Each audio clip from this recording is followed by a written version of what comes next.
শুদ্ধি অভিযানে আতঙ্কে দুর্নীতিবাজরা, অস্বস্তিতে শতরা। বড় পরিসরে অভিযানের পরামর্শ টিআইবি।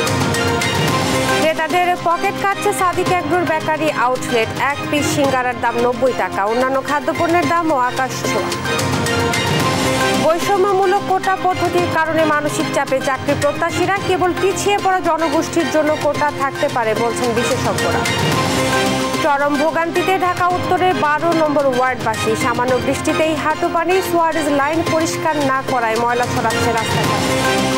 এবং যুক্তরাজ্যে 13 সদস্যের মন্ত্রিসভা নিয়োগ দিলেন স্টারমার। প্রথম নারী অর্থমন্ত্রী রাচেল রিভস, পররাষ্ট্রমন্ত্রী হলেন কৃষ্ণাঙ্গ ডেভিড ক্লার্ক। দেখছিলেন সংবাদ শিরোনাম, সঙ্গে আছি আমি ইশরাত জাহান মনি। এবারে বিস্তারিত। দুর্নীতির বিরুদ্ধে সরকারের কঠোর অবস্থানকে ইতিবাচক বলছে transparency international of Bangladesh TIB. বিশেষ করে আইনশৃঙ্খলা রক্ষাকারী বাহিনীর সাবেক শীর্ষকর্তা আর বর্তমান কয়েকজন উচ্চপদস্থ সরকারি কর্মকর্তার দুর্নীতির খবরে প্রশাসনে তৈরি হয়েছে আতঙ্ক। অবশ্য এতে ভোগান্তির শিকার হচ্ছেন সৎ কর্মকর্তারাও। এ অবস্থায় সরকারকে আরও বড় পরিসরে শুদ্ধ অভিযানের পরামর্শ দিয়েছে টিআইবি। বিস্তারিত নূপুর মাহমুদের রিপোর্টে। টানা তৃতীয় মেয়াদে ক্ষমতায় আসার পর শেখ হাসিনা সরকারের অন্যতম চ্যালেঞ্জ দাঁড়ায় প্রশাসনে দুর্নীতি কমানো। নতুন সরকারের 6 মাসের মধ্যেই শুরু হয়েছে শুদ্ধি অভিযান। সাবেক আইজিপি বেনজির আহমেদ থেকে শুরু করে এনবিআর এর কর্মকর্তা কেউই বাদ যাচ্ছে না। গণমাধ্যমে উঠে আসছে দুর্নীতিবাজদের পাহাড় সম সম্পদ গড়ার নানা তথ্য। এমন অবস্থায় কিছুটা আতঙ্ক তৈরি হয়েছে সরকারি কর্মকর্তা কর্মচারীদের মাঝে। দুর্নীতিবাজ সহকর্মীদের কারণে অস্বস্তিতে পড়েছে সৎ কর্মকর্তারা।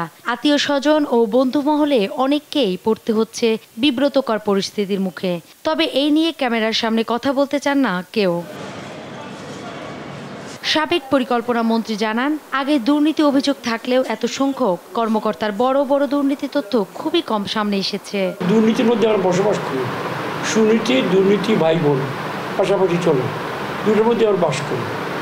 হঠাৎ যদি দেখি কোথাও বিস্ফোরণ হয়ে গেছে, নজরে আসছে, ঝকঝক করছে, তখন তো একটু চমকে উঠি।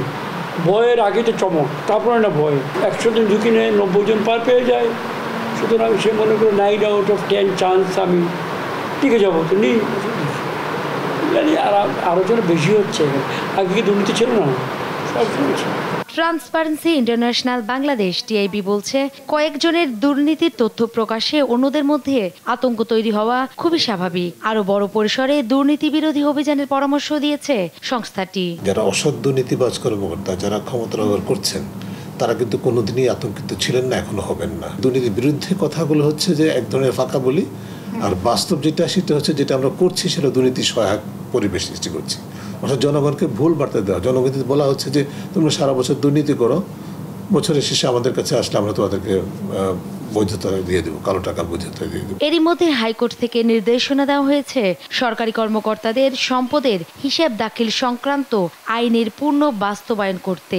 বিষয়টিকে ইতিবাচক হিসেবে দেখছে টিআইবি। নূপুর মাহমুদ, দেশ টিভি, ঢাকা।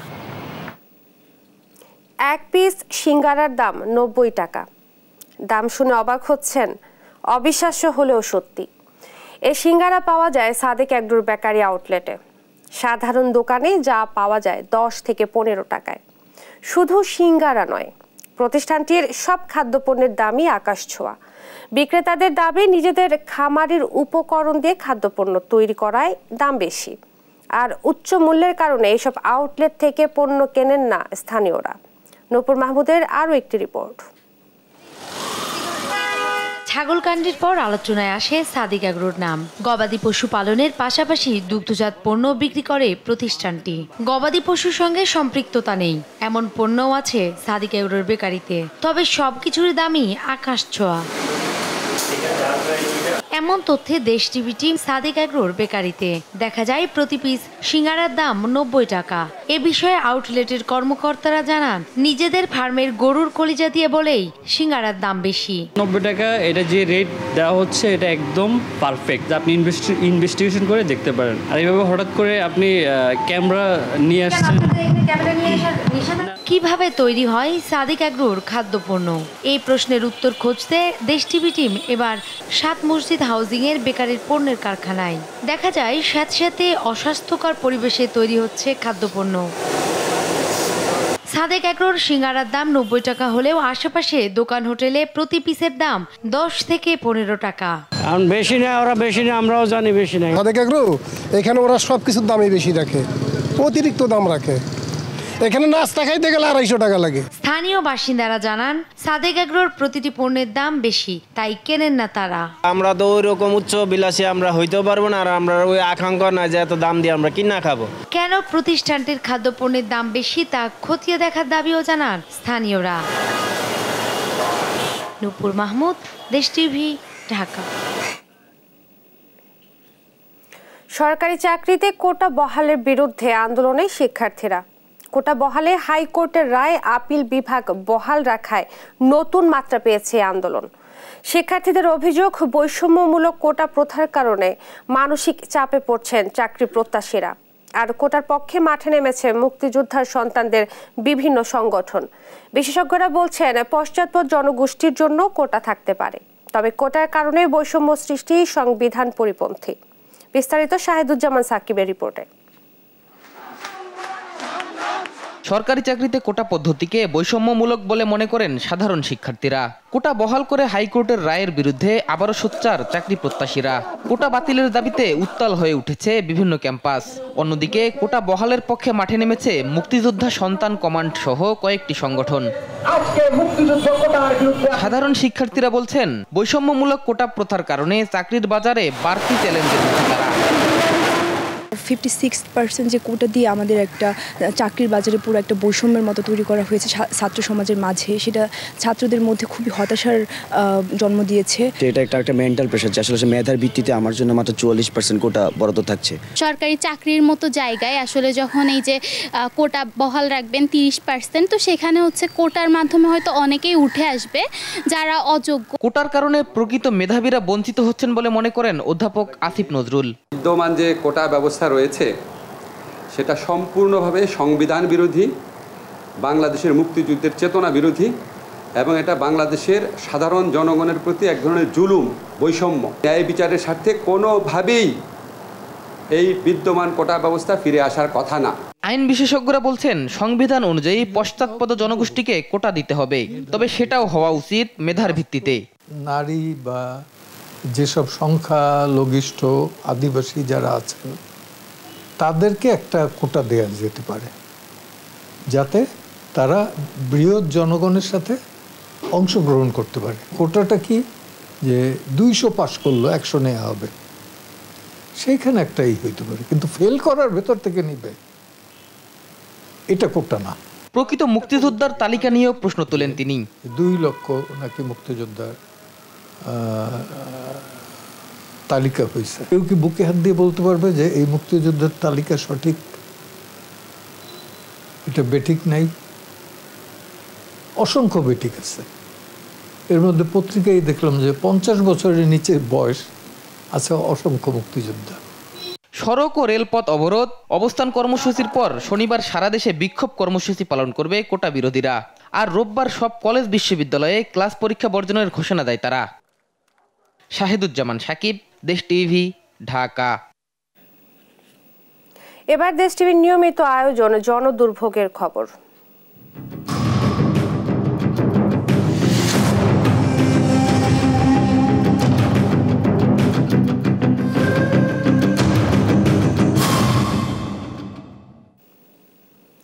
মিরপুরের আহমদনগর, পাইকপাড়া, শাহালিবাগ, আনসার ক্যাম্প ও টোলারবাগ এলাকা নিয়ে গঠিত ঢাকা উত্তর সিটি কর্পোরেশনের 12 নম্বর ওয়ার্ড।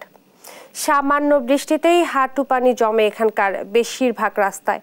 সুয়ারেজ লাইন পরিষ্কার না করায় পানির সাথে ময়লা ছড়িয়ে যায় রাস্তাঘাটে। এলাকায় আরেকটি বড় সমস্যা মাদক। বাসিন্দাদের অভিযোগ শত সমস্যাতেও দেখা মিলে না স্থানীয় কাউন্সিলরের। শাহেদুজ্জামান সাকিবের আরও একটি রিপোর্ট। সামান্য বৃষ্টিতেই হাঁটু পানি জমে শাহালিবাগ এলাকার এসব বাড়িতে। এতে হাঁটা চলা সহ নানা ভোগান্তি পোহাতে হয় স্থানীয় বাসিন্দাদের। আমার বাসায় ড্রেন বইরা যায়, তারপরে বাড়ি ডুবে যায়, ঘরে পানি উঠে। আমরা টাকা পয়সা দিয়ে পরিষ্কার করাইলে তারপরে পানি ক্লিয়ার হয়, আর নাইলে সিটি কর্পোরেশনের তো কোনো উদ্যোগ নেওয়া হয় না, কোনো কাউন্সিলর খোঁজ খবর লয় না। পানি উঠে অচলাবস্থা তৈরি হয় ধানক্ষেত মোড়ের এ সড়কটিতেও। অভিন্ন চিত্র স্থানীয় কাউন্সিলরের বাসার সামনের জোনাকি রোডেও। রাস্তাঘাটে যে বৃষ্টি হইলে এই জায়গায় মানে হাঁটু পানি জমে এই জায়গাটার মধ্যে। 10 মিনিট বৃষ্টি হওয়ার পরে রাস্তা এই 200 গজ এই রাস্তাটুকু আপনার পানিতে তলায় যায়। খুব অল্প বৃষ্টিতেই দুপাশ থেকে পানিটা আসে, এদিকে এভাবে চাপ সৃষ্টি হয় যে অল্প কতক্ষণের মধ্যেই 1 থেকে 2, 2.5 ফিট 3 ফিট পর্যন্ত বেড়ে যায়। এলাকাবাসীর অভিযোগ রাস্তাঘাট বেহাল হয়ে পড়লেও খোঁজ রাখেন না স্থানীয় কাউন্সিলর। এই যে যা রাস্তাঘাট যেটি দেখো সব উন্নয়নমূলক কাজ যাইছে, ইকবাল হোসেন টুটুলের নাম হয়েছে, সাবেক কমিশনার নাম। এই এলাকার যে কাউন্সিলর আছে তার সাথে মনে হয় না যে আপরজনতার সাধারণ জনগণের কোনো গণসংযোগ আছে।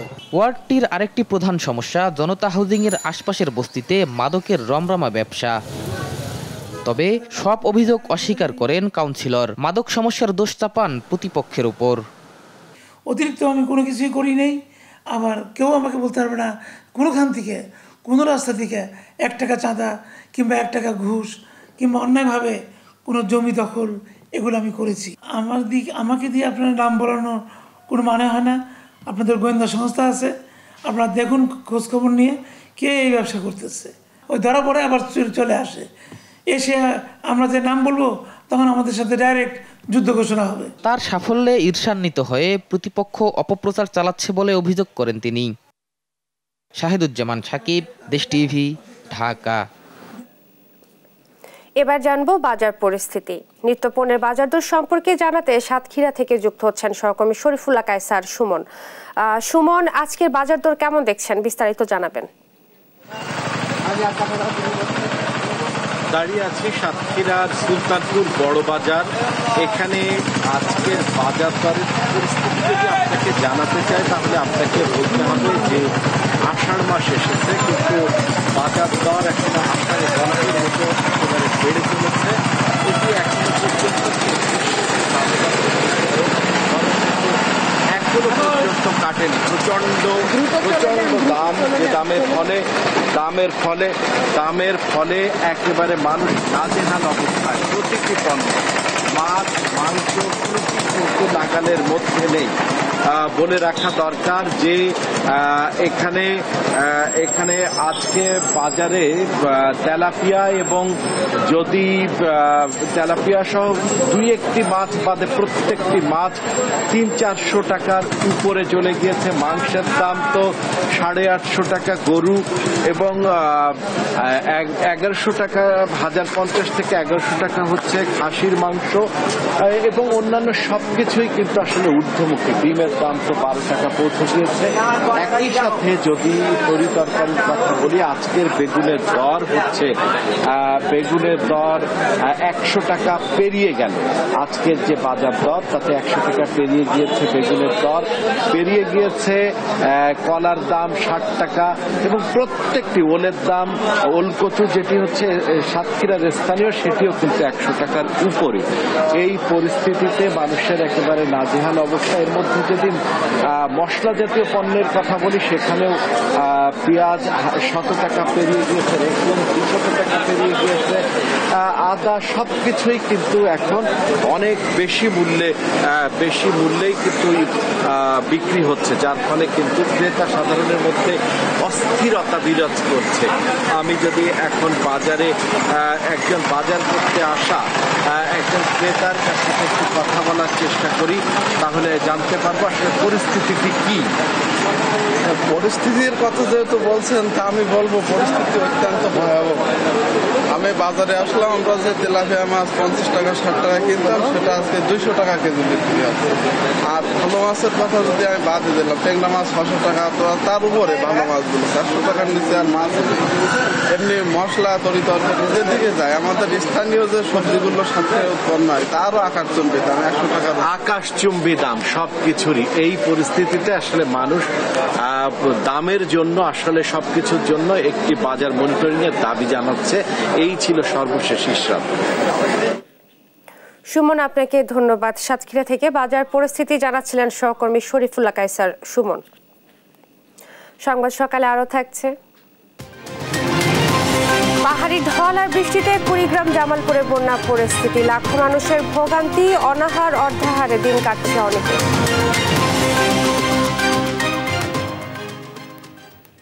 এবার আন্তর্জাতিক প্রসঙ্গ। যুক্তরাজ্যের নতুন প্রধানমন্ত্রীর দায়িত্ব গ্রহণের পর এরই মধ্যে মন্ত্রিসভা চূড়ান্ত করেছেন লেবার নেতা কিয়ার স্টারমার। প্রথম নারী চ্যান্সেলর বা অর্থমন্ত্রীর দায়িত্বে র্যাচেল রিভস, আর পররাষ্ট্রমন্ত্রী হিসেবে কৃষ্ণাঙ্গ ডেভিড ল্যামিকে বেছে নেন স্টারমার। উপপ্রধানমন্ত্রী হিসেবেও অ্যাঞ্জেলা রায়নার, নতুন স্বরাষ্ট্রমন্ত্রী ইয়েত্তে কুপার, প্রতিরক্ষায় জন হিলি, বিচারমন্ত্রী শাবানা মাহমুদ, শিক্ষায় ব্রিজেট ফিলিপসন, জ্বালানি অ্যাড মিলিভ্যান্ড, বাণিজ্যে জোনাথন রেনল্ড, শ্রম ও কারামন্ত্রী লিজ ক্যান্ডাল, পরিবেশে স্টিভ রিড, বিজ্ঞান উদ্ভাবন ও প্রযুক্তি পিটার কোইলি, আর নতুন সংস্কৃতি মন্ত্রীর দায়িত্ব পেয়েছেন লিসা নন্দী।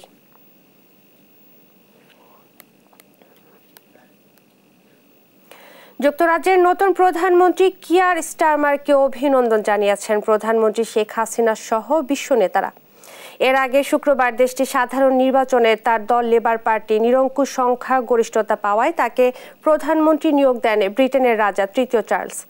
শুক্রবার রাজার আমন্ত্রণে বাকিংহাম প্যালেসে দেখা করতে গেলে তিনি তাকে প্রধানমন্ত্রী নিয়োগ দেন। এই জয়ের মধ্য দিয়ে যুক্তরাজ্যের পরিবর্তনের সূচনা হবে বলে মন্তব্য করেছেন স্টারমার। এদিকে পরাজয়ের দায় নিয়ে পদত্যাগের ঘোষণা দিয়েছেন প্রধানমন্ত্রী ঋষি সুনাক। বিস্তারিত দেন মুবাশিরা হোসেনের রিপোর্টে। নির্বাচনে নিরঙ্কুশ জয়ের পর বাকিংহাম প্যালেসে রাজা তৃতীয় চার্লসের সঙ্গে দেখা করতে ছুটে যান লেবার পার্টি নেতা কিয়ার স্টারমার। সেখানেই তাকে যুক্তরাজ্যের প্রধানমন্ত্রী হিসেবে নিয়োগ দেন রাজা। এরপর প্রধানমন্ত্রী হিসেবে ডাউনিং স্ট্রিট প্রাঙ্গণে ভাষণ দেন স্টারমার।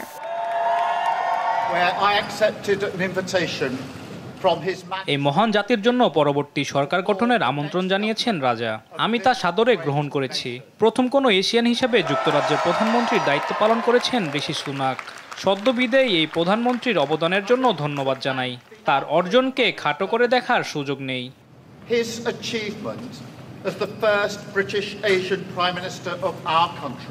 এর আগে নির্বাচনে ভরাডুবির দায় নিয়ে প্রধানমন্ত্রী ও কনজারভেটিভ পার্টি থেকে পদত্যাগের ঘোষণা দেন ঋষি সুনাক। নির্বাচনে জয়লাভ করা লেবার পার্টির নেতা স্টারমারকে শুভেচ্ছা জানান তিনি। রিটার্নিং কর্মকর্তা সহ যারা ভোটের সঙ্গে ছিলেন প্রথমেই তাদের ধন্যবাদ জানাই। আমার বিরোধীদেরও অভিনন্দন জানাই। দুর্দান্ত প্রচারণের মাধ্যমে তারা জয়লাভ করেছে। লেবার পার্টির নেতা স্টারমারকে তার বিজয়ের জন্য অভিনন্দন জানাতে আমি ফোন করেছি। এই ফলাফলের মধ্যে দিয়ে ক্ষমতার হাতবদল হচ্ছে শান্তিপূর্ণ ও শৃঙ্খলভাবে। ব্রিটিশ জনগণ যে রায় দিয়েছে তা থেকে অনেক কিছুই শেখার আছে। 650টির মধ্যে 4 শতাধিক আসনে জয় পেয়েছে লেবার পার্টি, যেখানে ভরাডুবি ব্রিটেনের সবচেয়ে পুরনো রাজনৈতিক দল কনজারভেটিভ পার্টির। এবারের সাধারণ নির্বাচনে সব মিলিয়ে অংশ নিয়েছে প্রায় 98টি রাজনৈতিক দল, যেখানে 30 জনের বেশি বাংলাদেশি প্রার্থী অংশ নেন। রেকর্ড ভেঙে এবার 4515 জন প্রার্থী প্রতিদ্বন্দ্বিতায় নামেন। 317টি আসনে স্বতন্ত্র প্রার্থী 459 জন। দেওয়ান মুবাশিরা হোসেন, নিউজ ডেস্ক, দেশ টিভি। যুক্তরাজ্যের এই নির্বাচনে 34 বাংলাদেশি বংশোদ্ভূত লড়াইয়ে নামলেও শেষমেশ জয় ঘরে তুলতে পেরেছেন 4 নারী। তারা হলেন রুশনারা আলী, টিউলিপ সিদ্দিক, রূপা আশা হক এবং Afsana Begum. House of Commons জয়ী 4 অদম্য ব্রিটিশ নারী রাজনীতিকের গল্প জানাচ্ছেন রজনী রহমান। যুক্তরাজ্যের এবারের সাধারণ নির্বাচনে বাজিমাত করেছেন বাংলাদেশি বংশোদ্ভূত প্রার্থীরা। লন্ডনের হ্যামস্টেড ও হাইগেট আসন থেকে টানা চতুর্থবার বিজয়ী হয়েছেন বঙ্গবন্ধুর নাতনি ও শেখ রেহানার মেয়ে টিউলিপ রেজওয়ানা সিদ্দিক। বিপুল ব্যবধানে জয়ী হয়েছেন তিনি। মোট 23,432টি ভোট পেয়েছেন তিনি। টাওয়ার হ্যামলেটসের বেথনাল গ্রিন ও স্টেপনি আসন থেকে আবারও নির্বাচিত হয়েছেন রোশনারা আলী। 15,896টি ভোট পেয়ে টানা পঞ্চমবার জয়ী হন তিনি। ব্রিটিশ পার্লামেন্টে প্রথম বাংলাদেশি বংশোদ্ভূত এমপি রোশনারার জন্ম সিলেটের বিশ্বনাথে। Afsana Begum Poplar and Limehouse আসন থেকে দ্বিতীয়বার বাজিমাত করেছেন। মোট 18,535 ভোট পেয়ে প্রতিপক্ষকে 12,000 ভোটে হারিয়েছেন তিনি। আফসানার জন্ম ও বেড়ে ওঠা টাওয়ার হ্যামলেটসে হলেও তাদের আদি বাড়ি সুনামগঞ্জের জগন্নাথপুরে। আর লন্ডনের ইলিং সেন্ট্রাল ও একটন আসনে টানা চতুর্থবার জয়ী হয়েছেন ডক্টর রূপা হক। লেবার পার্টির মনোনয়নে 22,340 ভোট পেয়েছেন তিনি। কিংস্টন ইউনিভার্সিটির সিনিয়র লেকচারার হিসেবে কর্মরত ছিলেন তিনি। রূপার বাবার বাড়ি পাবনা শহরের কুঠিপাড়ায়।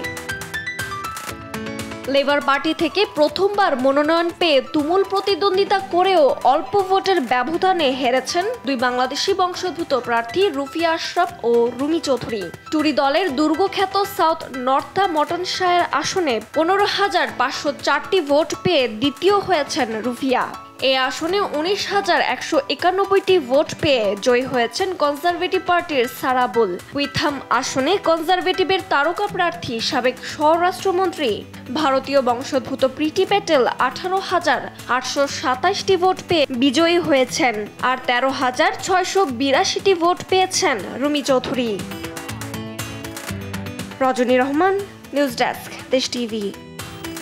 পাহাড়ি ঢল আর বৃষ্টিতে রাস্তাঘাট তলিয়ে যাওয়ায় অবনতি হয়েছে কুড়িগ্রাম এবং জামালপুরের বন্যা পরিস্থিতি। এতে চরম ভোগান্তিতে পড়েছে লাখো মানুষ। এদিকে পানি নামতে শুরু করলেও ভোগান্তি কমেনি সুনামগঞ্জ, ফেনী, রাঙামাটি, মৌলভীবাজার ও লালমনিরহাটের মানুষের। সহকর্মীদের তথ্যচিত্রে শুভশ্রী রায়ের প্রতিবেদন। স্ত্রী সন্তান নিয়ে ভাসমান নৌকায় দিন কাটছে বানভাসী মানুষের। দিনের পর দিন অনাহার অর্থাহারে থাকতে হচ্ছে তাদের। 5 দিন ধরে এই চিত্র কুড়িগ্রামের নদী তীরবর্তী নির্মাঞ্চলের। বসতবাড়ি তলিয়ে যাওয়ায় কেউ বাঁশের মাচা, কেউ বা নৌকা ও কলাগাছের ভেলায় আশ্রয় নিয়েছেন। পানির কারণে স্কুলে যেতে পারতেছি না, পড়াশোনা বন্ধ, বাড়িতেও পড়তে পারতেছি না। পাকশাক নাই, খাওয়া দাওয়া নাই, থাকা আমরা এভাবে আর কি চলতেছি। শুক্রবার ব্রহ্মপুত্রের পানি চিলমারি পয়েন্টে বিপদসীমার 78 সেন্টিমিটার, নুনখাও পয়েন্টে 72 এবং হাতিয়া পয়েন্টে 80 সেন্টিমিটার ওপর দিয়ে প্রবাহিত হচ্ছে। বন্যা পরিস্থিতির অবনতি হয় পানিবন্দী কুড়িগ্রামের অন্তত 41টি ইউনিয়নের 2 শতাধিক গ্রাম। গাইবান্ধায় টানা কয়েকদিনের বৃষ্টিতে বেড়েছে তিস্তা, ব্রহ্মপুত্র, ঘাঘট ও করতা নদীর পানি। নদীগর্ভে বিলীন হয়ে গেছে কাপাসিয়া ইউনিয়নের কেরানীচরে 200টি পরিবারের ঘরবাড়ি সহ একটি প্রাথমিক বিদ্যালয়। বন্ধ ঘোষণা করা হয়েছে সদরসহ চরাঞ্চল ও নিম্নাঞ্চলের 63টি প্রাথমিক বিদ্যালয়। একই দশা জামালপুরে। উজান থেকে নেমে আসা ঢল ও ভারী বর্ষণে যমুনার পানি বেড়ে প্লাবিত 3 উপজেলার 14টি ইউনিয়নের নিম্নাঞ্চল। বসতবাড়ি তলিয়ে যাওয়ার পাশাপাশি পানির নিচে আমন বীজতলা, পাট ও মৌসুমি ফসলের ক্ষেত এবং কাঁচা পাকা সড়ক। শুক্রবার যমুনা নদীর বাহাদুরাবাদ পয়েন্টে পানি বেড়ে বিপদসীমা 93 সেন্টিমিটার উপর দিয়ে প্রবাহিত হচ্ছে। পার উড়ি একটা করে কিনে নিয়ে যেতে আসি, এজেন্ট মিলে সব কিছু আমরা বেড়তে আসি, ঘরেতেই বারবার বেড়তে আসি না। আমাদের বাড়ি ঘরেও পানি উঠছে, রাস্তাঘাটেও পানি উঠছে, এই কারণে আমরা লেখাপড়া করতে পারতেছি না। ফেনীর ফুলগাজী ও পরশুরাম উপজেলার বন্যা পরিস্থিতির উন্নতির সঙ্গে সঙ্গে ফুটে উঠছে ক্ষয়ক্ষতির চিহ্ন। ঘরবাড়ি, ফসলি জমি সহ ক্ষতিগ্রস্ত হয়েছে অনেক গ্রামীণ সড়ক। পানিতে ভেসে গেছে শত শত পুকুর ও মাছের ঘের। যেগুলা ক্ষয়ক্ষতি হয়েছে এগুলা মনে করেন বাড়িঘরে আস্তে আস্তে ফিরতেছে, তারা বাড়িঘরের দিকে নজর দিতেছে। কোনো সরকারি কোনো লোকে আসে নাই, আমাদেরকে একটু দেখবে বা আইবে এই ধরনের কোনো একটা লোকে আসে নাই। মৌলভীবাজারে রাজনগর ও সদর উপজেলার কুশিয়ারা নদীর পাড়ে অন্তত 20টি গ্রামে বন্যার পানি কমছে। তবে কুলাউড়া, জুড়ি ও বড়লেখায় বন্যা পরিস্থিতি এখনো অপরিবর্তিত। শুভশ্রী রায়, নিউজ ডেস্ক, দেশ টিভি।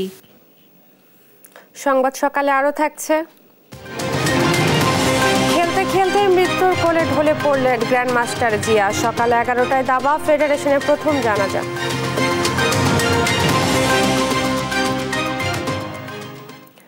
বগুড়ায় যমুনায় হঠাৎই বেড়েছে পানির স্রোত। এতে শুরু হয়েছে নদী ভাঙন। হুমকিতে পড়েছে সারিয়াকান্দির ডান তীরের বন্যা নিয়ন্ত্রণ বাঁধ। এতে ভাঙন আতঙ্কে দিন কাটাচ্ছে নদী পাড়ের মানুষ। এদিকে ভাঙন ঠেকাতে জিও ব্যাগ ফেললেও এলাকাবাসীর দাবি করতে হবে স্থায়ী সমাধান। সহকর্মী সঞ্জু রায়ের প্রতিবেদন। বগুড়ার সারিয়াকান্দি উপজেলার কামালপুর ইউনিয়ন গেল বছর খরস্রোতা যমুনার ভাঙনে ভিটেমাটি হারিয়ে এভাবে শেষ সম্বল নিয়ে অন্যত্র সরে যান অনেকে। ভাঙনের ক্ষতি পোষাতে যারা এখনও লড়াই করে যাচ্ছেন জীবনযুদ্ধে। এদিকে গত মাস থেকে যমুনায় বাড়ে পানি, সে সঙ্গে বেড়েছে তীব্র স্রোত। এতে বিভিন্ন স্থানে শুরু হয়েছে ভাঙন। সবচেয়ে বেশি ঝুঁকিতে আছে কামালপুরের ইছামারা ও আরেকচর শিমুলতাইর এলাকার নদীর পাড়ের হাজারো মানুষ। ভাঙন আতঙ্কে চরম দুশ্চিন্তায় নির্ঘুম রাত কাটছে তাদের। যা কিছু চড়া 2-1 শতক আছিল সব শেষ, আর তো আমার নাই। ভেঙে গেলে আঙ্গিরা কোনে দুর্দশা, কোন জায়গায় থাকবো কি সমাচার, আমরা তো আর সয় সম্পত্তি নিয়ে নিই। পানি যেমন কম আছে সেখানে ঠিক করে নাই, বা যেমন কি করবো, কি আল্লাহ কি করে না করে সেটা আল্লাহ জানে। এখানে আমাদের বাড়ি ছিল, এখান থেকে বাড়িঘর সব উঠে গেছে। আমরা সরকারের কাছে দাবি জানাই এটার একটা স্থায়ী সমাধান চাই। স্থানীয় জনপ্রতিনিধি বলছেন সময় থাকতেই ব্যবস্থা না নিলে নদী ভাঙনে বাড়তে পারে ক্ষয়ক্ষতির পরিমাণ। সেই সঙ্গে স্থায়ী সমাধানে উদ্যোগ নেওয়ার দাবি তার। 100 কোটি টাকারও বেশি ক্ষতিগ্রস্ত হতে পারে যদি কোনো ক্রমে মূল বাঁধটা হচ্ছে ক্ষতিগ্রস্ত। মূল বাঁধ থেকে নদীর দূরত্ব এখন হচ্ছে 300 মিটার, কোথাও কোথাও 400 মিটার, আর বেশি না। সেই কারণে আমরা সরকারের ঊর্ধ্বতন মহলের কাছে জোর দাবি জানাবো যে পানি উন্নয়ন বোর্ড যে কাজটা করতেছে সেটার যাতে স্থায়ী রূপ যাতে হয়। যমুনার 1300 মিটার অংশে তীর রক্ষায় জিও ব্যাগ ও টিউব ফেলা সহ বড় ধরনের ক্ষতি এড়াতে বাকি অংশগুলোতেও কাজ চলছে বলে জানায় পানি উন্নয়ন বোর্ড। আমরা জিও ব্যাগ জিও টিউব ফেলে কিছুটা হলেও ক্ষয়ক্ষতি কমানোর চেষ্টা করছি। আশা করছি 2 মাসের মধ্যে রিপোর্টটা পেলেই এই বছরের মধ্যে ডিপিপির অনুমোদন হবে। মাননীয় সংসদ সদস্য মহোদয়ের সাথে আমরা আলোচনা করেছি। সারিয়াকান্দির কামারপুর থেকে ধুনটের বানিয়াজান পর্যন্ত 6.5 কিলোমিটার তীর স্থায়ীভাবে সংরক্ষণে 824 কোটি টাকার একটি প্রকল্প চলমান আছে বলে জানান জেলা প্রশাসক। আমাদের এখানে একটা আশ্রয়ন প্রকল্প আছে, গুচ্ছ গ্রাম আছে। তো আমাদের ওই এলাকাগুলো যদি প্রোটেক্ট করতে হয় তাহলে সেখানেও কিন্তু আমাদের প্রোটেকশন ওয়াল তৈরি করতে হবে, সেটা জিও ব্যাগ দিয়ে হোক আর যে কোনো ওয়েতে হোক। তো এই বিষয়গুলো আমি আজকে দেখছি, আমি দেখে পরিদর্শন করে আমরা পরিদর্শন প্রতিবেদন পাঠাবো। আশা করছি যে ইনশাল্লাহ আমরা এটা সেভ করতে পারবো। শুধু জিও ব্যাগ ফেলে নয়, ভাঙন রোধে স্থায়ী সমাধানের ব্যবস্থা নিতে সরকারের উচ্চ মহলের প্রতি অনুরোধ ভাঙন কবলিতদের। নিউজ ডেস্ক, দেশ টিভি। দেশের অন্যতম রপ্তানিযোগ্য মাছ কুচিয়া, যা দক্ষিণ এশিয়া, মধ্যপ্রাচ্য ও ইউরোপের বিভিন্ন দেশে রপ্তানি করে প্রতি বছর বৈদেশিক মুদ্রা আয় হয় 100 কোটি টাকার উপরে। তবে সাম্প্রতিক বছরগুলোতে হাওর বিলে ব্যাপকভাবে রিংজাল ব্যবহারে কমেছে কুচিয়ার উৎপাদন। যদিও মৎস্য বিভাগ বলছে কুচিয়ার উৎপাদন বাড়াতে মৎস্যজীবীদের বিজ্ঞানভিত্তিক প্রশিক্ষণ ও রিংজাল ব্যবহারের ব্যাপারে ব্যবস্থা নেওয়া হচ্ছে। হবিগঞ্জ থেকে সহকর্মী আমির হামজার তথ্যচিত্রে ডেস্ক রিপোর্ট। রপ্তানিযোগ্য মাছ কুচিয়া দেশের বাজারে এর তেমন চাহিদা না থাকলেও আন্তর্জাতিক বাজারে ব্যাপক চাহিদা থাকায় দিন দিন বাড়ছে উৎপাদন ও আহরণ। বর্ষা মৌসুমে শুধুমাত্র সিলেট অঞ্চলেই কুচিয়া আহরণ করে জীবিকা নির্বাহ করেন কয়েক হাজার মানুষ। 2021-22 অর্থবছরে সারা দেশে 9,488 মেট্রিক টন কুচিয়া উৎপাদন হয়। এর মধ্যে চীন, জাপান, দক্ষিণ কোরিয়া, মালয়েশিয়া ও থাইল্যান্ড সহ ইউরোপের বিভিন্ন দেশে রপ্তানি হয় 2,872 মেট্রিক টন, যা থেকে দেশে আসে 127 কোটি টাকার সমপরিমাণ বৈদেশিক মুদ্রা। সাধারণত জলাশয়ে চাষ ও প্রাকৃতিক উপায়ে কুচিয়া উৎপাদন হলেও হবিগঞ্জের পুরোটাই আসে হাওরের প্রাকৃতিক উৎস থেকে। তবে মৎস্যজীবীদের অভিযোগ, আগের তুলনায় কুচিয়ার ভালো দাম পাওয়া গেলেও হাওরে রিং জালের ব্যবহার বাড়ায় কমছে উৎপাদন। বড় সমস্যা হচ্ছে রিং জালের লাগি এখন আর ছোট ছোট কুচ্চাগুলো মরে যায়, বড় কুচ্চা তখন পাওয়া যায় না। কুচ্চা তো তোমার কম পাওয়া যায়, আমরা তো রেডি আমরা ফুসে না। বর্তমানে শিকারি পর্যায়ে প্রতি কেজি কুচিয়া বিক্রি হয় 300 থেকে 350 টাকা। মৎস্যজীবীদের কাছ থেকে সপ্তাহে 2 দিন কুচিয়া কেনেন ফরিয়ারা। পরে তারা আড়তদারদের বিক্রির পর কুচিয়াগুলো চলে যায় ঢাকা ও চট্টগ্রামে। শিকারিগুলা গ্রাম থেকে মাল মারে, আরো ব্যবহারীগুলো আছে আরো তো মাল আনা দেয়, আমরা টাকা লয়ে যাই। বিভিন্ন এলাকা থেকে সংগ্রহ করে আমরা প্রতি সপ্তাহে প্রায় 10 টন 15 টন মাল যায়, প্রতি সপ্তাহে প্রায় মাসে 50 থেকে 60 টন মাল যায়। বৈদেশিক মুদ্রা আয়ের এই সম্ভাবনাময় মাছ কুচিয়ার উৎপাদন বাড়াতে মৎস্যজীবীদের বিজ্ঞান ভিত্তিক প্রশিক্ষণ দেয়া হচ্ছে বলে জানায় জেলা মৎস্য অফিস। চেষ্টা করতেছি বিভিন্ন জায়গায় প্রশিক্ষণের মাধ্যমে তারা কিভাবে এটাকে তারা প্রাকৃতিকভাবে ছোট পোনা ধরে কিভাবে এটা মোটা তাজা করে বড় করা যায় এই বিষয়ে আমরা তাদেরকে বিভিন্ন চাষি প্রশিক্ষণ দিচ্ছি। গেল অর্থ বছরে শুধুমাত্র হবিগঞ্জ জেলায় উৎপাদিত কুচিয়ার বাজার মূল্য ছিল 5 কোটি টাকার বেশি। নিউজ ডেস্ক, দেশ টিভি। রাজশাহীর বাঘা উপজেলা আওয়ামী লীগের সাধারণ সম্পাদক আশরাফুল ইসলাম বাবুল হত্যা মামলার প্রধান আসামি বাঘা পৌরসভার মেয়র আক্কাস আলীকে ঢাকা থেকে গ্রেফতার করেছে গোয়েন্দা পুলিশ। পুলিশ জানায় হত্যা মামলায় তাকে গ্রেফতারের পর বাঘা থানা পুলিশের কাছে হস্তান্তর করা হয়েছে। গেল 22 জুন বাঘা উপজেলা চত্বরের সামনে পৌর মেয়র আক্কাসের অনিয়ম দুর্নীতি নিয়ে উপজেলা আওয়ামী লীগ মানববন্ধন করলে সেখানে হামলা চালানো হয়। এতে উপজেলা আওয়ামী লীগের সাধারণ সম্পাদক বাবুল গুরুতর আহত হলে তাকে রাজশাহী মেডিকেলে নেওয়া হয়। সেখানে চিকিৎসাধীন অবস্থায় 26 জুন তিনি মারা যান। এরপর থেকে পৌর মেয়র আক্কাস আলী আত্মগোপনে ছিলেন। পরে বাবুল হত্যা মামলায় তাকে প্রধান আসামি করে মামলা করা হয়।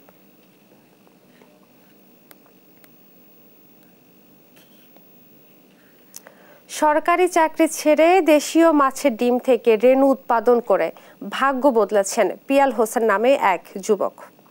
শুরুতে এনজিও থেকে 50,000 টাকা ঋণ নিয়ে শুরু করলেও এখন তার বছরে আয় 1 থেকে 1.5 কোটি টাকা। শুধু নিজের ভাগ্য বদলই নয়, বেশ কয়েকজনের কাজের ব্যবস্থাও করেছেন। কাজী কামাল হোসেনের পাঠানো তথ্যচিত্রে ফারজানা ইসলামের ডেস্ক রিপোর্ট। পড়াশোনা শেষ করে বগুড়া ফিশারিতে কেমিস্ট হিসেবে চাকরি শুরু করেন নওগাঁর বদলগাছি উপজেলার কাশিমালা গ্রামের যুবক পিয়াল হোসেন। 2 বছর চাকরি করার পর নিজে কিছু করার ভাবনা থেকে 2020 সালে গ্রামে ফিরে গড়ে তোলেন দেশীয় মাছের ডিমের হ্যাচারি। বর্তমানে তার হ্যাচারিতে দেশীয় শিং, মাগুর, ট্যাংরা, পাবদা, কই, তেলাপিয়া, পাঙ্গাস সহ নানা প্রজাতির মাছের রেণু উৎপাদন করা হয়। এসব রেণু যাচ্ছে সারা দেশে। এনজিও থেকে 50,000 টাকা ঋণ নিয়ে হ্যাচারি শুরুর পর তাকে শুনতে হয়েছে কটু কথা। এখন তার বছরে আয় 1 থেকে 1.5 কোটি টাকা। আমি বছরে 2 থেকে 3 কোটি টাকা বেচা কিনা করি। এখন আমার বছরে আমার 1 থেকে 1.5 কোটি টাকা লাভ আসে। নিজের ভাগ্য বদলি নয়, হ্যাচারিতে কাজ করার সুযোগ পেয়েছেন স্থানীয় 10 থেকে 15 জন।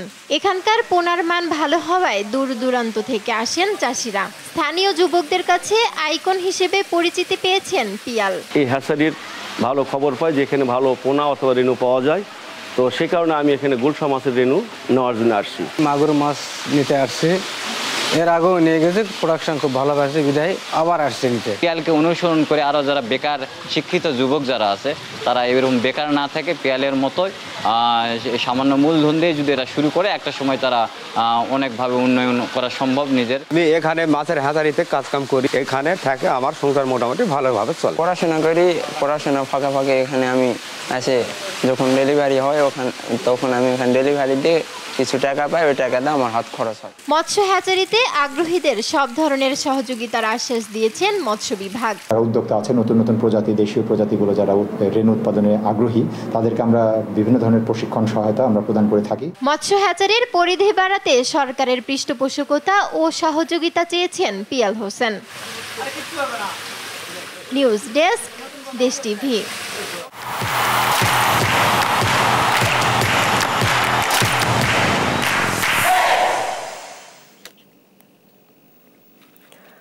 দাবার আসরেই জীবনের শেষ চাল দিয়ে খেলতে খেলতেই মারা গেলেন দেশের দ্বিতীয় গ্র্যান্ডমাস্টার জিয়াউর রহমান। শুক্রবার সন্ধ্যায় তিনি শেষ নিঃশ্বাস ত্যাগ করেন। সকাল 11টায় বাংলাদেশ দাবা ফেডারেশন প্রাঙ্গণে তার প্রথম জানাজা অনুষ্ঠিত হবে। পরে বাদ জোহর দ্বিতীয় জানাজা শেষে তাকে রাজধানীর মোহাম্মদপুর জামে মসজিদ কমপ্লেক্স কবরস্থানে সমাহিত করা হবে। তার মৃত্যুতে গভীর শোক প্রকাশ করেছেন রাষ্ট্রপতি মোহাম্মদ শাহাবুদ্দিন ও প্রধানমন্ত্রী শেখ হাসিনা। বিস্তারিত এনআই নাহিদের রিপোর্টে। প্রিয় সন্তানকে হারিয়ে শোকের নির্বাক মা। দাবাকে ভালোবেসে বিশ্বে বাংলাদেশের নাম উজ্জ্বল করেছিলেন যিনি, সেই দাবার বোর্ডেই হঠাৎই এভাবে মৃত্যুর কোলে ঢলে পড়বেন গ্র্যান্ডমাস্টার জিয়াউর রহমান, এমনটা হয়তো ভাবতে পারেননি কেউই। শুক্রবার জাতীয় দাবার 12তম রাউন্ডে আরেক গ্র্যান্ডমাস্টার এনামুল হোসেন রাজীবের বিপক্ষে খেলা চলাকালীন হঠাৎই মাথা ঘুরে পড়ে যান দেশসেরা এই দাবাড়ু। দ্রুতই তাকে নেওয়া হয় শাহবাগের ইব্রাহিম কার্ডিয়াক হাসপাতালে। তবে সব চেষ্টা ব্যর্থ করে মাত্র 50 বছর বয়সেই না ফেরার দেশে পাড়ি জমালেন তিনি। রাতেই শাহবাগের ইব্রাহিম কার্ডিয়াক হাসপাতাল থেকে মোহাম্মদপুরের বাসভবনে আনা হয় জিয়ার মরদেহ। উনি এত ভদ্রলোক, মানে কারোর সাথে পাচ্ছে নাই, সোজা কথা মানে নিপাট ভদ্রলোক যাকে বলে। মহান সৃষ্টিকর্তার কাছে ওনার বিধি আত্মার জন্য মাগফিরাত কামনা করতেছি। আল্লাহ পাক ওনাকে জান্নাত দান করুক। ওনার দাফন হবে সলিমুল্লাহতে। এই কীর্তিমান দাবাড়ুর অকাল মৃত্যুতে দাবাসহ বাংলাদেশের ক্রীড়াঙ্গনে নেমে এসেছে শোকের ছায়া। কখনো আমরা চিন্তাও করিনি যে উনি এরকম তাড়াতাড়ি চলে যাবে আমাদেরকে ছেড়ে, আর এটা আসলে বাংলাদেশে দাবার জন্য বিশাল একটা ক্ষতি। 1974 সালের 1 মে জন্ম নেয়া জিয়ার ছোটবেলা থেকেই সখ্যতা ছিল দাবার সঙ্গে। তাই তো ঢাকা বিশ্ববিদ্যালয় থেকে নৃবিজ্ঞানে স্নাতক করেও দাবাকেই করেছিলেন জীবনের ধ্যান জ্ঞান। 1987 সালে আন্তর্জাতিক রেটিং লাভ করা জিয়া 1988 সালে প্রথমবার জাতীয় দাবায় চ্যাম্পিয়ন হন। 1990 সালে ফিদে মাস্টার, 1993 সালে আন্তর্জাতিক মাস্টার ও 2002 সালে গ্র্যান্ড মাস্টার হন। জাতীয় দাবায় সর্বোচ্চ 14 বার শিরোপা জিতেছেন জিয়া। এছাড়া দেশ বিদেশে অসংখ্য প্রতিযোগিতায় দেশের প্রতিনিধিত্ব করেছেন তিনি। তার মৃত্যুতে গভীর শোক জানিয়ে শোক সন্তপ্ত পরিবারের প্রতি গভীর সমবেদনা জানিয়েছেন রাষ্ট্রপতি ও প্রধানমন্ত্রী। এনআই নাহিদ, দেশ টিভি, ঢাকা। বাংলাদেশের বিপক্ষে টেস্ট সিরিজের সূচি চূড়ান্ত করেছে পাকিস্তান ক্রিকেট বোর্ড। আগস্টে ঘরের মাঠে টাইগারদের বিপক্ষে 2 টেস্টের সিরিজ খেলবে পাকিস্তান। 21 আগস্ট রাওয়ালপিন্ডি টেস্ট দিয়ে শুরু হবে সিরিজ। করাচিতে সিরিজের দ্বিতীয় টেস্ট শুরু হবে 30 আগস্ট। সবশেষ 2020 সালে টেস্ট খেলতে পাকিস্তানে গিয়েছিল বাংলাদেশ দল। অবশ্য করোনা মহামারী শুরু হওয়ায় সেবার হয়েছিল একটি টেস্ট। পাকিস্তানের বিপক্ষে পর্যন্ত 13টি টেস্ট খেলেও কোনো জয় পায়নি বাংলাদেশ। একটি টেস্ট ড্র করতে পারে 2015 সালে খুলনায়।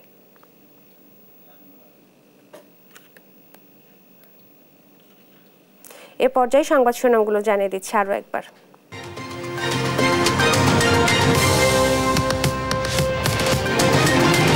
শীর্ষ কর্তাদের বিরুদ্ধে শুদ্ধ অভিযানে আতঙ্কে দুর্নীতিবাজরা, অস্বস্তিতে সৎরা, বড় পরিসরে অভিযানের পরামর্শ টিআইবি। ক্রেতাদের পকেট কাটছে সাদিক এগ্রোর বেকারি আউটলেট। এক পিস সিঙ্গারার দাম 90 টাকা। অন্যান্য খাদ্যপণ্যের দামও আকাশ ছোঁয়া। বৈষম্যমূলক কোটা পদ্ধতির কারণে মানসিক চাপে চাকরি প্রত্যাশীরা। কেবল পিছিয়ে পড়া জনগোষ্ঠীর জন্য কোটা থাকতে পারে বলছেন বিশেষজ্ঞরা। চরম ভোগান্তিতে ঢাকা উত্তরের 12 নম্বর ওয়ার্ডবাসী। সামান্য বৃষ্টিতেই হাঁটু পানি। সুয়ারেজ লাইন পরিষ্কার না করায় ময়লা ছড়াচ্ছে রাস্তাঘাটে। এবং যুক্তরাজ্যে 13 সদস্যের মন্ত্রিসভা নিয়োগ দিলেন স্টারমার। প্রথম নারী অর্থমন্ত্রী রাচেল রিভস, পররাষ্ট্রমন্ত্রী হলেন কৃষ্ণাঙ্গ ডেভিড ল্যামি। এই ছিল এখনকার সংবাদ সকাল। পরের বুলেটিন দেখার আমন্ত্রণ রইল। এছাড়া দেশ টিভি সর্বশেষ সব খবর পেতে ভিজিট করুন www.desh.tv। ফেসবুকে আমাদের সঙ্গে যুক্ত থাকুন দেশ টিভি অথবা দেশ টেলিভিশন পেজে। সর্বশেষ সব ভিডিও পেতে ইউটিউবে আমাদের হ্যান্ডেল @দেশ টেলিভিশন অথবা @দেশ টিভি নিউজ লিখে সার্চ করুন। ধন্যবাদ সবাইকে।